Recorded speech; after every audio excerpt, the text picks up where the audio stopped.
thousands and thousands of Americans losing their homes each week. But as we have reported extensively here, the federal government has done almost nothing to help struggling homeowners. In point of fact, a federal program that was designed to prevent foreclosures is such an utter failure that it has helped only a little more than 100 people. The government had said 400,000 people would be helped. Kitty Pilgrim has our report. Home in foreclosure? Don't look for a government program for help, say some families who say the Hope for Homeowners plan is one of the most hopeless programs ever created. The $300 million program promised to help 400,000 struggling homeowners starting in October of last year.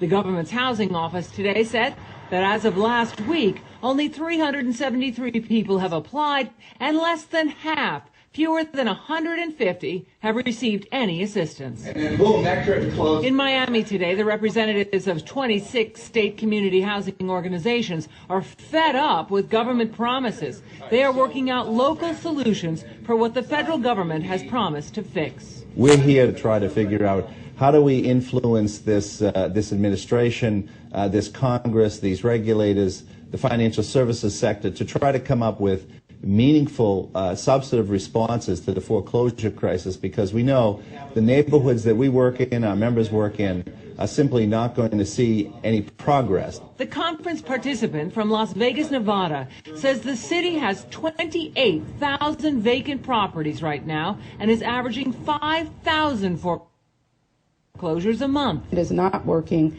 It was designed in a way that it cannot impact most of the people that are affected. One, because it's a voluntary program. Most of the lenders that are number 1, 2, and 3 in the foreclosures in Nevada have not volunteered to participate in the program. There are congressional efforts to amend the terms of the Hope for Homeowners program, which many say offers harsh penalties and fees that can push the loans into even more costly territory for the borrower, well above normal prime mortgage rates.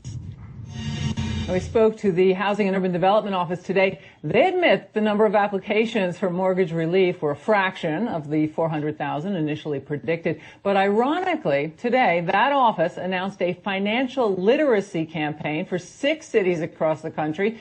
And they say it's a public awareness program to help families at risk for losing their homes. Lou? Well, with all the PR, all of the nonsense emanating from them, any explanation for why they've only helped over 100 people in this country, and they said they'd be helping, including the president. 400,000 people would be helped. We spoke to them twice today. They said they just hadn't received the number of applications that they expected. That was their explanation. Unbelievable. Of course, the reason is that the terms of these loans that are being done are fairly punitive. All right. Thank you very much, Kitty.